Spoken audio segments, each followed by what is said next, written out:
The dust kicked up from Jake Morrison's boots as he walked across the ranch yard, his 8-year-old daughter Emma trailing behind him like a lost puppy. The sun was setting over the Montana hills, painting the sky in shades of orange and pink that reminded him painfully of better times. Times when Sarah was still alive, and laughter filled their small ranch house instead of the heavy silence that now hung between father and daughter like morning fog. Emma clutched her worn doll against her chest, the same doll Sarah had sewn for her 3rd birthday. The fabric was faded now, the button eyes loose from countless nights of being squeezed tight during thunderstorms and bad dreams. Jake's heart clenched every time he saw it, knowing that doll was one of the few connections his daughter still had to the mother she barely remembered. "Daddy, can we have pancakes for dinner again?" Emma's voice was small, uncertain. She'd been asking for pancakes every night for the past week, and Jake suspected it was because they were the only thing he could cook that didn't end up burned or tasteless. "Sure, sweetheart," Jake replied, removing his hat and running his fingers through his dark hair. The gray streaks were more prominent now, appearing seemingly overnight after Sarah's funeral 2 years ago. At 35, he felt like he'd aged a decade, carrying the weight of grief and single parenthood on shoulders that had once easily handled stubborn cattle and broken fences. The ranch hands were finishing up for the day, tipping their hats respectfully as they passed. Jake had inherited the Circle M ranch from his grandfather, and it had been thriving under his care until tragedy struck. Now, he struggled to keep up with the daily demands while trying to be both mother and father. To Emma, the men understood, offering to stay late when needed, but Jake could see the concern in their eyes. The ranch was suffering, and so was Emma. As they approached the house, Jake noticed Emma had stopped walking. She stood in the middle of the yard, staring at the vegetable garden that had once been Sarah's pride and joy. Now it was overrun with weeds, the fence posts leaning at odd angles, the whole area a testament to how much their lives had changed. "Mama used to grow tomatoes there," Emma said quietly, pointing to a corner where brown, withered vines clung to broken stakes. "She said they tasted like sunshine." Jake knelt beside his daughter, his throat tight with emotion. "She did, baby. She grew the best tomatoes in the county." "I don't remember what her voice sounded like anymore," Emma whispered, tears gathering in her bright blue eyes that were so much like her mother's. "I try really hard, but I can't remember." The admission hit Jake like a physical blow. He pulled Emma close, breathing in the scent of her hair that still somehow carried traces of the lavender soap Sarah used to use for bath time. "It's okay, Em. Sometimes memories fade, but that doesn't mean the love goes away." That night, after another dinner of slightly burned pancakes eaten in relative silence, Jake tucked Emma into bed and sat on the edge of her mattress. The room still held touches of Sarah's decorating painted flowers on the walls, handmade curtains, a quilt that had been passed down through 3 generations of Morrison women. "Daddy?" Emma's voice was drowsy but troubled. "Jenny's mom came to school today to help with the art project. All the other kids had someone. Mrs. Peterson said I could work with her, but it's not the same." Jake's chest tightened. He'd missed the art project notification, probably lost in the stack of bills and ranch paperwork that seemed to multiply daily on his desk. "I'm sorry, sweetheart. I'll talk to Mrs. Peterson tomorrow." "It's not that," Emma said, sitting up slightly. "It just ... I watched the other kids with their moms, and I remember what it felt like to have Mama braid my hair and sing to me. But now it's getting harder to remember, and it scares me." "Ah!" Jake felt the familiar sting of tears he'd learned to fight back. Emma needed him to be strong, to be her rock in a world that had shifted beneath their feet. But some nights like this, the weight of it all threatened to crush him. "Tell you what," he said, smoothing her blonde hair away from her face. "Tomorrow after school, we'll look through Mama's photo albums together, and maybe we can start fixing up her garden." "I would." "You like that?" Emma nodded eagerly, the first genuine smile he'd seen from her in days lighting up her face. "Can we plant tomatoes?" "We can plant whatever you want, baby." After Emma fell asleep, Jake wandered through the quiet house, ending up in the kitchen, where he poured himself a cup of coffee and sat at the table Sarah had picked out during their 2nd year of marriage. Everything in the house held memories, and sometimes he wondered if they should move somewhere new, start fresh. But this was Emma's home, the only place she'd ever known her mother, and he couldn't bring himself to take that away from her too. The sound of his phone buzzing interrupted his thoughts. Tom Bradley, his foreman, was calling with an update about the cattle in the north pasture. As Jake listened to the familiar rhythm of ranch business, he found himself wondering how long he could keep juggling everything. Emma needed more than he could give her alone. It's more than burned pancakes and forgotten school projects. She needed the gentle touch of a woman's hand, the kind of nurturing that came naturally to mothers. She needed someone who would remember to pack her favorite lunch, who would notice when her shoes were getting too small, would teach her the things about growing up that Jake had no idea how to explain. The thought both terrified and comforted him. Part of him felt guilty for even considering the possibility that another woman could fill the void Sarah had left behind. But as he looked around the empty kitchen, hearing only the tick of the old clock and the distant sound of cattle settling for the night, Jake Morrison had to admit the truth he'd been avoiding for months. His bed was cold without her, and his daughter needed a mother's love to truly heal and grow.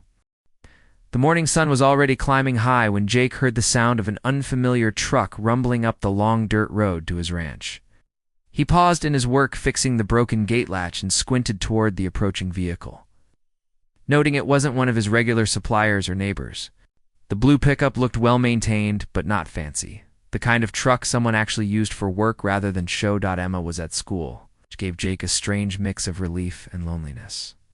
The quiet mornings used to be his favorite time, when he could think clearly and plan the day ahead.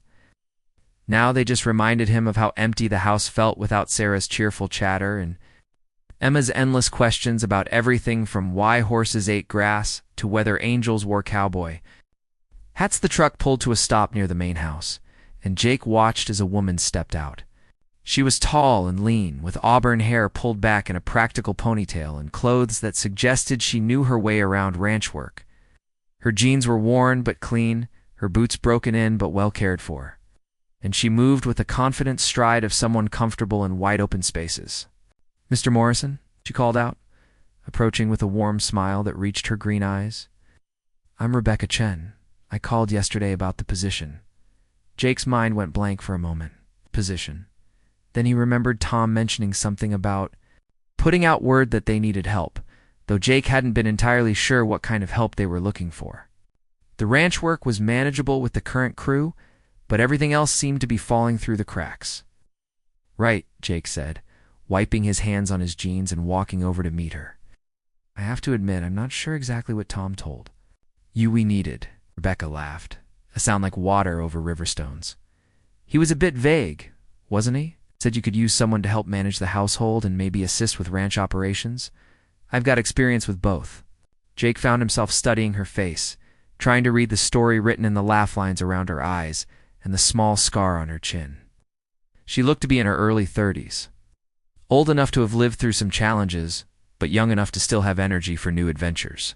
There was something steady about her presence, something that reminded him of the way Sarah used to make him feel grounded just by being in the same room.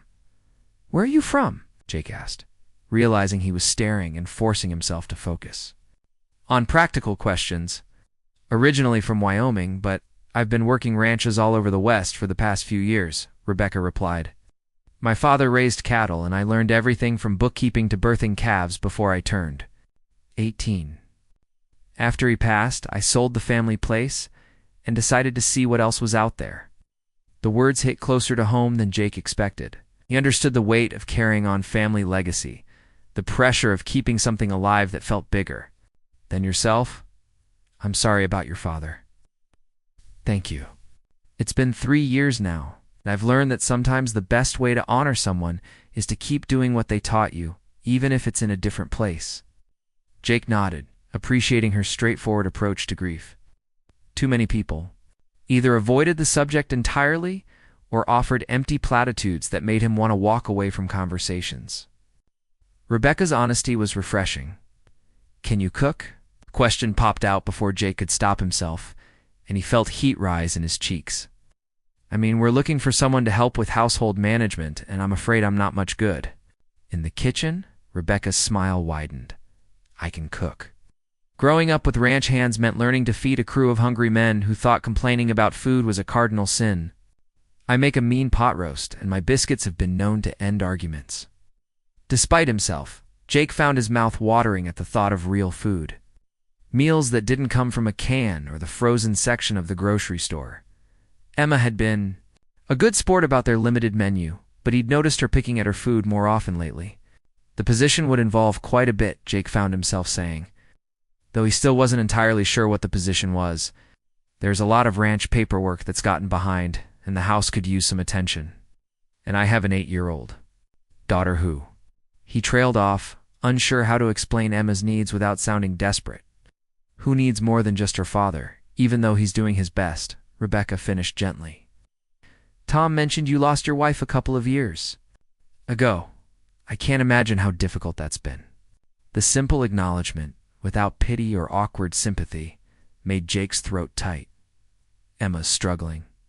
She needs things I don't know how to give her. What kinds of things? Jake thought about the previous evening, about Emma's admission that she couldn't remember her mother's voice. She needs someone who understands what it's like to be a little girl.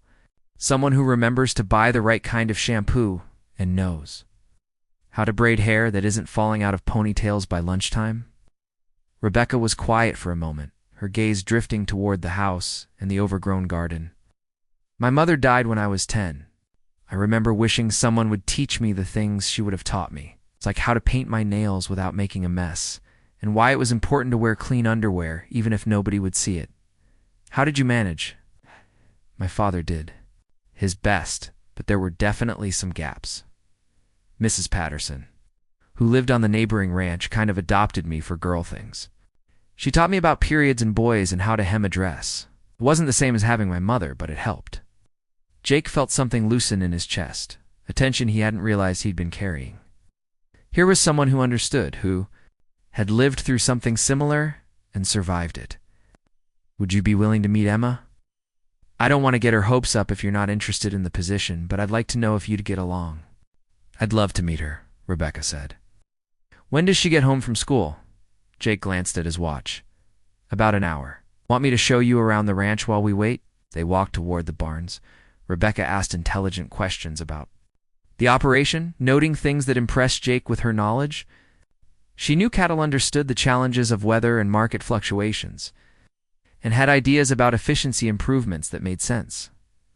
More importantly, she didn't treat the ranch like a curiosity or a romantic fantasy. She saw it for what? It was hard work that could be deeply satisfying when done right, a way of life that required dedication and practical skills. When they reached Sarah's abandoned garden, Rebecca stopped and studied the overgrown plots with a thoughtful expression. This was someone's pride and joy, she said quietly. My wife's. She spent hours out here every evening after dinner. Emma wants to replant it, but I'm not sure where to start. Rebecca knelt and examined the soil, pulling up a weed to look at. The root system? The soil's still good. It just needs clearing and some compost. The bones of a good garden are still here. The image of Rebecca working alongside Emma in the garden, teaching her the things Sarah would have taught her, filled Jake with an unexpected hope. Maybe this could work. Maybe Emma could have what she needed without Jake feeling like he was betraying Sarah's memory. Maybe they could all find a way to heal together. The yellow school bus pulled away in a cloud of dust, leaving Emma standing at the end of the driveway with her backpack hanging from one shoulder and her worn doll tucked under her arm. Jake watched from the porch as his daughter walked slowly toward the house, her steps hesitant when she noticed the unfamiliar truck parked near the barn. Rebecca had spent the past hour helping Jake move cattle to a fresh pasture, and he'd been impressed by her natural way with the animals. She had gentle hands, but firm confidence, the kind of presence that made even the most stubborn bull respect her authority. Now she stood beside him, brushing dust from her jeans, and Jake found himself hoping desperately that Emma would like her. She's beautiful, Rebecca said softly as Emma approached. She has your eyes, but there's something about the way she carries herself that's all her own. Jake nodded, his throat tight with familiar emotion. She looks more like Sarah every day. Sometimes it takes my breath away. Emma climbed the porch steps slowly, her curious gaze fixed on Rebecca. She had the cautious look of a child who had learned not to get too attached to new people. A wariness that broke Jake's heart every time he saw it. "Emma, sweetheart, I'd like you to meet Rebecca," Jake said, placing a reassuring hand on his daughter's shoulder. "She might be coming to help us out around the ranch." "Hello, Emma," Rebecca said, crouching down to Emma's eye level rather than towering over her. "Your dad's been telling me about you. He says you're quite the artist." Emma glanced at Jake with surprise. He'd been talking to teachers and neighbors about Emma's struggles, but he realized he rarely talked about her strengths and interests. "You told her about my drawings?" "I mentioned that you're always creating something beautiful," Jake said, which was true. Emma filled notebook after notebook with detailed drawings of horses, wildflowers, and imaginary castles. "What do you like?" "To draw," Rebecca asked, settling more comfortably on the porch step. Emma hesitated, then sat down beside her, maintaining a careful distance. "Horses, mostly. And sometimes I draw pictures of my mama, but I don't remember her face very well." "Anymore, so they probably don't look right?" Rebecca was quiet for a moment, her expression thoughtful. "You know, when I was about your age, I used to draw my mother too. I worried they didn't look exactly right, but my father told me something that helped me feel better about it." "Did he say?" "He said that when we draw people we love, we're not just drawing their faces. We're drawing how they made us feel, how they laughed, how safe we felt when they hugged us. So even if the nose isn't quite right or the hair is the wrong color, the love part is always perfect." Oh. Emma considered this seriously, her small fingers tracing patterns on her doll's faded dress. "Mama used to sing to me when I couldn't sleep. Do you think I could draw that?" "I think that would be a beautiful drawing," Rebecca said. "Maybe you could show me some of your pictures sometime if you'd like to." Jake watched the careful dance of trust beginning between them, amazed by Rebecca's instinctive understanding of how to approach a grieving child. She didn't push for immediate closeness or try to fill Sarah's role. Instead, she offered gentle friendship and respect for Emma's memories. "Are you going to live here?" Emma asked. The question Jake had been wondering himself. "I'm not sure yet," Rebecca answered honestly. "Your father and I are still talking about whether it would be a good fit for all of us. What do you think about having someone else around the ranch?" Emma was quiet for a long moment, her blue eyes serious as she studied Rebecca's face. "Would you try to be my new mama?" The question hung in the air like morning mist, delicate and complex. Jake felt his breath catch, unsure how to respond, but Rebecca handled it with gentle wisdom. "No one could ever replace your mama," Rebecca said firmly. "She was special and she loved you in a way that's yours forever. If I came to live here, I'd just be Rebecca, someone who cares about you and wants to help take care of you. Sound okay?" Emma nodded slowly, some of the tension leaving her small shoulders. "Daddy tries really hard, but he burns pancakes and forgets to buy the good cereal, and he doesn't know how to make braids that stay in." Jake felt his cheeks warm with embarrassment, but Rebecca just smiled. "Fathers are wonderful for lots of things, but sometimes they need help with the details. I happen to be pretty good at braids, and I make excellent pancakes. Better than Daddy's." "That's not saying much," Rebecca said with a wink at Jake, making Emma giggle for the first time in days. The sound of his daughter's laughter was like sunshine breaking through clouds. Jake realized how long it had been since he'd heard that bright, carefree sound that used to fill their house every day. Emma had been so serious lately, carrying worries that no 8-year-old should have to bear. "Can I show you Mama's garden?" Emma asked suddenly, standing up with new energy. "It's all messy now, but Daddy said we could plant tomatoes." "I'd love to see it," Rebecca replied. Rising gracefully to her feet, they walked across the yard together, Emma chattering now with growing excitement about her plans for the garden. Jake followed a few steps behind, watching as Rebecca listened intently to every word, asking thoughtful questions and offering gentle suggestions. At the garden, Emma pointed out where everything used to grow, her memory remarkably detailed for someone so young. "Mama's roses were right here, and she had herbs in this corner that made the whole yard smell good when it rained." Old dote. Rebecca knelt and examined the soil, just as she had earlier with Jake. "What?" "The roots are still here," she said, gently brushing dirt away from what looked like dead stems. "See, this rose bush is just sleeping. With some care, it could bloom again. Emma's eyes widened with hope. Really, it could come back. Sometimes plants that look dead are just waiting for someone to believe in them again, Rebecca said, her words carrying meaning that went beyond gardening. They need water and sunlight and patience, but they can surprise you with how strong they really are. Jake felt something shift in his chest, a loosening of the grip that grief had held on his heart for so long. Maybe Rebecca was right. Maybe. Things that seemed lost could find their way back to life with the right care and attention.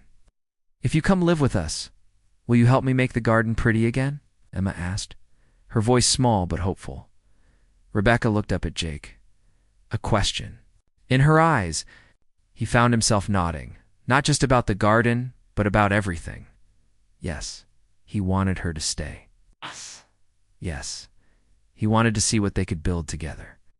Yes, he was ready to believe in the possibility of new growth from old roots.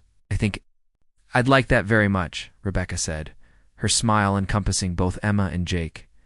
"We'll make it beautiful together." Ow. As the sun began to set over the Montana hills, painting the sky in familiar shades of orange and pink, Jake Morrison felt something he hadn't experienced in 2 years. He felt like they might actually be a family again, different from what they'd had before, but whole in a new way. Emma took Rebecca's hand as they walked back toward the house, chattering about tomatoes and roses and all the possibilities that lay ahead. And for the first time since Sarah's death, Jake allowed himself to believe that tomorrow might be better than today. 3 weeks after Rebecca moved into the small guest cottage behind the main house, Jake woke to the smell of real coffee and something that actually resembled breakfast cooking. The sun was just beginning to peek over the eastern hills, and for the first time in months, he felt rested instead of exhausted before the day even began. Emma's laughter drifted through the open window, followed by Rebecca's voice explaining something about the proper way to flip pancakes. Jake smiled as he pulled on his jeans and work shirt, marveling at how quickly their lives had settled into new rhythms that felt both foreign and surprisingly natural. When he entered the kitchen, he found Emma standing on a step stool beside the stove, carefully tending a pan of golden pancakes, while Rebecca supervised with gentle guidance. Emma's hair was neatly braided, not a single strand out of place, and she wore a clean apron that Rebecca had found somewhere in Sarah's things. "Morning, Daddy," Emma called out cheerfully. "I'm making breakfast. Rebecca taught me how to know. When the bubbles mean they're ready to flip, they look perfect, sweetheart," Jake said. Accepting the cup of coffee, Rebecca handed him. The first sip was revelation, strong and smooth, nothing like the bitter brew he'd been choking down for 2 years. "Rebecca showed me how to use Mama's special coffee beans," Emma explained, carefully sliding a spatula under a pancake. "She said, Mama probably would have wanted us to use the good stuff instead of saving it." Jake glanced at Rebecca, who was organizing the morning chaos with quiet efficiency. She'd found Sarah's favorite coffee stash in the back of the pantry, along with the good dishes they'd been saving for special occasions that never seemed to come. Under her gentle influence, Emma was rediscovering parts of their old life that had been lost in grief and survival mode. "Tom called earlier," Rebecca said, refilling Jake's coffee cup. "The vet's coming out today to check the herd, and the feed delivery should be here around noon. I told him you'd meet Dr. Martinez at the North Pasture." Jake nodded, impressed by how quickly Rebecca had integrated herself into the ranch operations. She had a natural head for logistics and an eye for details that he'd been missing. More importantly, she communicated with the ranch hands in a way that earned their respect without undermining his authority as boss. "Can I come with you to see the cows?" Emma asked, expertly flipping another pancake. "It's a school day, remember?" Jake replied, though he was tempted to say yes, just to see her enthusiasm continue. "After school, then?" Rebecca suggested. "Dr. Martinez said he'd be here until late afternoon. You could help check the new calves." Emma beamed, and Jake realized that Rebecca had found the perfect balance between structure and flexibility that Emma needed. She wasn't trying to replace Jake's parenting, but rather supporting it, filling in the gaps he hadn't even realized existed. Over breakfast, Emma chattered about her plans for the weekend, which apparently included starting work on the vegetable garden and maybe learning to make Rebecca's famous biscuits. Jake found himself relaxing in a way he'd forgotten was possible, enjoying the simple pleasure of family breakfast conversation. After Emma left for school, Jake and Rebecca walked out to check on the horses before the day's work began. The morning air was crisp and clean, carrying the scent of new grass and wildflowers. Rebecca moved with easy confidence among the animals, her presence calming them in a way that reminded Jake of Sarah's natural gift with living things. "Doing better?" Rebecca observed, watching Emma's school bus disappear down the road. "Sleeping through the night, eating more. She's starting to trust that good things can last." Jake nodded, though he felt a familiar twist of worry in his chest. "Sometimes I wonder if I'm being selfish, letting her get attached to you. What if this doesn't work out? What if she loses someone else she cares about?" Rebecca was quiet for a moment, her hand gentle on the neck of Jake's favorite mare. "You know, after my mother died, my father went through the same fear. He was so worried about me getting hurt again that he almost didn't let Mrs. Patterson help us. But you can't protect someone from loss by keeping them from love. You can only teach them that love is worth the risk." The words hit Jake like a physical blow, not because they were harsh, but because they were true. He'd been trying to shield Emma from further pain by keeping their world small and controlled. But maybe what she really needed was to learn that families could grow and change without betraying the love that had come before. "Besides," Rebecca continued with a small smile, "I'm not planning on going anywhere. I've spent the last 3 years moving from ranch to ranch, telling myself I was exploring and learning. But the truth is, I was running from the possibility of putting down roots again. This feels like home in a way nowhere has since my father died." Jake studied her profile as she worked, noting the determination in her voice and the way she'd naturally begun to speak of their future in terms of we and us. He realized that somewhere in the past few weeks, she'd stopped being temporary help and had become something much more important. That afternoon, Emma bounced off the school bus with excitement about seeing the new calves, but first she insisted on showing Rebecca her latest drawing. It was a picture of the 3 of them working in the garden, Sarah's roses blooming in the background, and what looked like angels watching from the clouds above. "It's beautiful, Em," Jake said, his throat tight with emotion. "I drew Mama watching us," Emma explained, pointing to a figure among the clouds. "Rebecca said she thinks Mama would be happy that we're taking care of her garden together." Jake looked at Rebecca, who met his gaze with quiet understanding. She'd found a way to help Emma integrate her mother's memory into their new reality. Instead of treating it as something to be forgotten or overcome, Sarah wasn't being replaced. She was being honored by the love and care they were building together at the North Pasture. Emma delighted in helping Dr. Martinez examine the calves, asking dozens of questions and carefully writing down the answers. In a notebook Rebecca had given her, Jake watched his daughter's confidence bloom under Rebecca's patient encouragement and the veterinarian's kind attention. "You've got a fine helper there," Dr. Martinez commented to Jake as they finished up. "Smart questions, gentle hands. She might make a good rancher herself someday. Or a veterinarian," Emma said seriously. "Rebecca says I can be anything I want if I work hard and don't give up." That evening, as they sat on the front porch after dinner, Emma curled up between Jake and Rebecca with a book of horse stories. Rebecca had bought her in town. The sun was setting over the hills in shades of gold and purple. The air was filled with the peaceful sounds of cattle settling for the night and crickets beginning their evening chorus. "Daddy," Emma said sleepily, her head resting against Jake's shoulder. "Yes, sweetheart, I think Mama would like Rebecca." They're both good at making everything feel safe and happy. Jake felt Rebecca's hand slip into his, warm and steady and real. He squeezed gently, a gesture of gratitude that went beyond words. Emma was right. Sarah would have liked Rebecca, would have appreciated the way she honored the past while building something new. It's beautiful for the future. As stars began to appear in the darkening sky, Jake Morrison realized that his bed was no longer cold, and his daughter was learning what it meant to be truly loved by more than one mother. Some gifts, he understood now, came disguised as loss, teaching you that the human heart was vast enough to hold both grief and joy, memory and hope, all at the same time. The spring storm arrived without warning, transforming the Montana sky into a violent canvas of black clouds and lightning. Jake stood at the kitchen window, counting the seconds between lightning and thunder. Watching the storm approach the house where Emma slept, Rebecca appeared beside him, her hair tousled from sleep, concern marking her features. She'd moved from the guest cottage into the main house 2 weeks earlier, a transition that felt natural despite its significance. Emma had suggested it herself, noting that Rebecca spent most of her time there anyway, and that the cottage seemed too lonely for someone who belonged with their family. "Emma's awake," Rebecca said quietly. "She's trying to be brave, but she's scared." Jake nodded, remembering stormy nights when Sarah would gather Emma into their bed, creating safety while weather raged outside. Those had been precious moments. 3 of them huddled together, Sarah's voice telling stories until Emma's breathing grew peaceful. They found Emma sitting up in bed, clutching her worn doll and staring at the rain-hammered window. Her blue eyes held fear that went beyond the storm itself, touching older anxieties about loss and abandonment that no 8-year-old should carry. "Hey, sweetheart," Jake said gently, sitting on her bed's edge.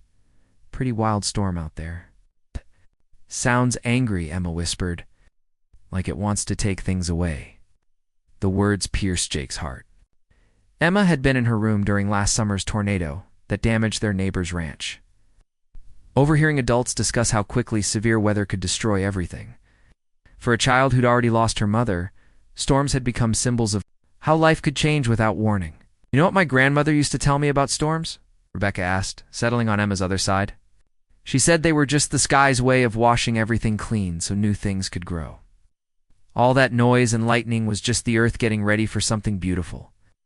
Emma considered this, her grip on the doll loosening slightly. Did it work?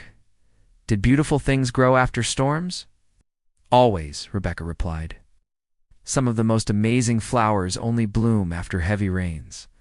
My grandmother's garden was never more beautiful than after a spring storm like this one." Another lightning flash illuminated the room, followed by thunder that shook the house. Emma flinched but didn't panic, drawing strength from the 2 adults who had become her anchors in an uncertain world. "Can I sleep with you tonight?" Emma asked the question directed at both of them with unconscious trust of a child who'd learned that safety could come from multiple sources. Jake felt uncertain. He and Rebecca had been careful about maintaining appropriate boundaries, especially around Emma. Their relationship had deepened gradually, built on shared responsibilities and growing affection. But they'd both been conscious of not rushing into anything that might confuse or upset Emma. "Of course," Rebecca answered without hesitation. "We'll keep you safe from the storm." They made their way to Jake's room, where Emma immediately claimed the middle of the big bed that had once belonged to both Jake and Sarah. As she settled between them, chattering nervously about the storm, Jake felt complex emotions. Joy at seeing Emma comfortable and secure, grief for the memories this scene evoked, and something new and tender as he watched Rebecca naturally take on the maternal role Emma desperately needed. "Will you tell me a story?" Emma asked, her voice growing drowsy despite the continuing storm. "What kind of story?" Rebecca replied, smoothing Emma's hair with gentle fingers.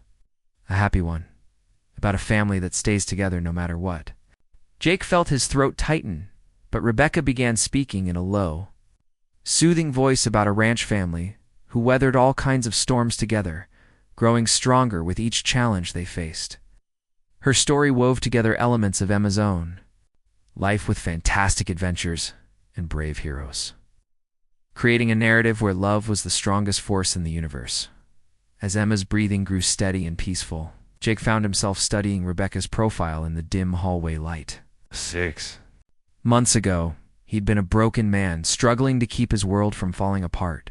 Now, watching her care for his daughter with such natural tenderness, he realized he'd fallen in love not just with Rebecca, but with the version of himself he became when she was near. The storm moved eastward, leaving behind gentle rain on the roof. Emma slept soundly, one small hand resting on Rebecca's arm, and the other still clutching her doll.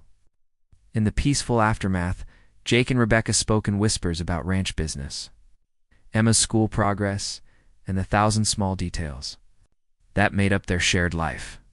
"Jake," Rebecca said softly, her voice carrying weight that demanded attention, "there's something I need to tell you." His heart clenched with sudden fear. Was she leaving? Had he misread the signs of contentment and belonging he thought he'd seen in her? What is it? I got a letter yesterday from the lawyer handling my father's estate. There's been an issue with the sale of the ranch, and I need to go back to Wyoming for a few weeks to sort it out. Relief that she wasn't leaving. Permanently was quickly followed by concern about how Emma would handle even temporary separation. When do you need to go? Next week. I know the timing isn't great with spring branding coming up, but I don't have a choice. The buyer is threatening to back out entirely if I don't resolve some title issues that got overlooked during the original sale. Jake nodded, understanding the complexities of ranch sales and legal complications. We'll manage here. Tom can handle the extra responsibilities, and Mrs. Henderson said she'd be happy to help with Emma after school if we ever needed it. I don't want to leave, Rebecca said, barely audibly. It feels like home now, like the place I'm supposed to be. But I also can't let my father's legacy get tangled up in legal problems because I didn't take care of business. Your father would want you to handle it properly, Jake agreed. And we'll be here when you get back. The words carried more meaning than their simple surface suggested. They were a promise, a declaration of faith in their future together, an acknowledgement that what they'd built was strong enough to survive temporary separations. 3 days. Later, Emma clung to Rebecca at the airport, tears streaming down her face despite Rebecca's gentle reassurances that she'd return soon. Jake felt his own eyes sting as he watched his daughter struggle with another goodbye. Even though this one came with promises and return dates, the first week without Rebecca passed slowly. Emma was brave during the day, throwing herself into school and ranch activities with determined energy.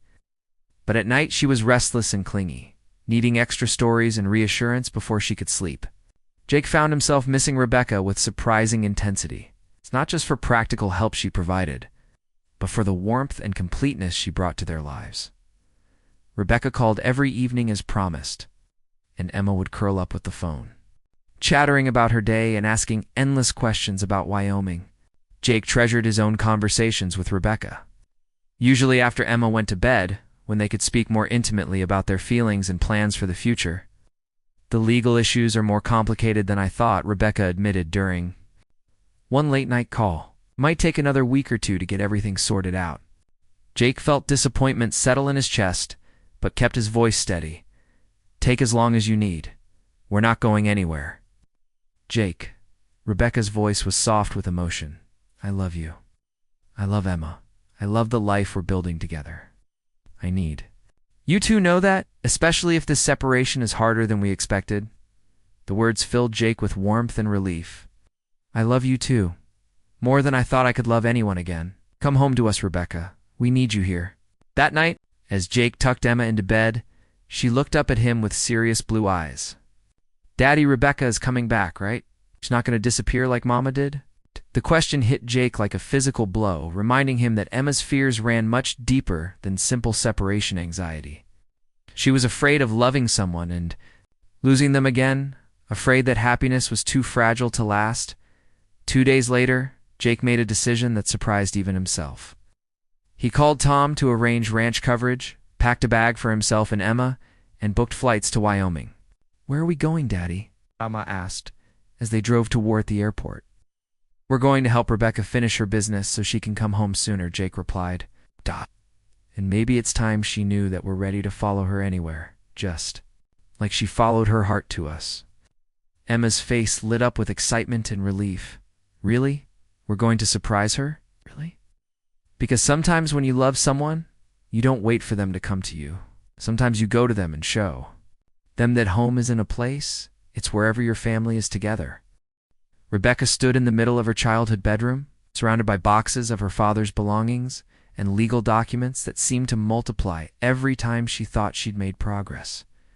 The old ranch house felt hollow and strange, filled with memories but empty of the life that had once made it home. She'd been in Wyoming for 2 weeks now. Each day away from Jake and Emma felt like an eternity. The title issues had proven more complex than anyone had anticipated. The buyer was getting impatient. Her lawyer was asking for extensions. And Rebecca found herself caught in a web of bureaucracy that seemed designed to test her sanity. She missed Montana with a physical ache, missed Emma's laughter and Jake's steady presence missed the sense of belonging she'd found at the Circle M ranch. Her phone rang, seeing her brooding. Emma's name appeared on the screen, and Rebecca smiled despite her frustration. Their daily calls had become the highlight of her day, a lifeline connecting her to the life she'd left behind. "Hi, sweetheart," Rebecca answered. "How was school?" "Today was good, but I have something exciting to tell you." Emma's voice was bubbling with barely contained joy. "Guess what, Rebecca? Guess where I am right now?" Rebecca laughed at Emma's enthusiasm. "I don't know, honey. Where are you?" "I'm in Wyoming. Daddy and I flew here to surprise you. We're at the hotel in town, and Daddy says we can drive out to see you right now if you want." Rebecca nearly dropped the phone, her heart racing with disbelief and overwhelming happiness. "You're here?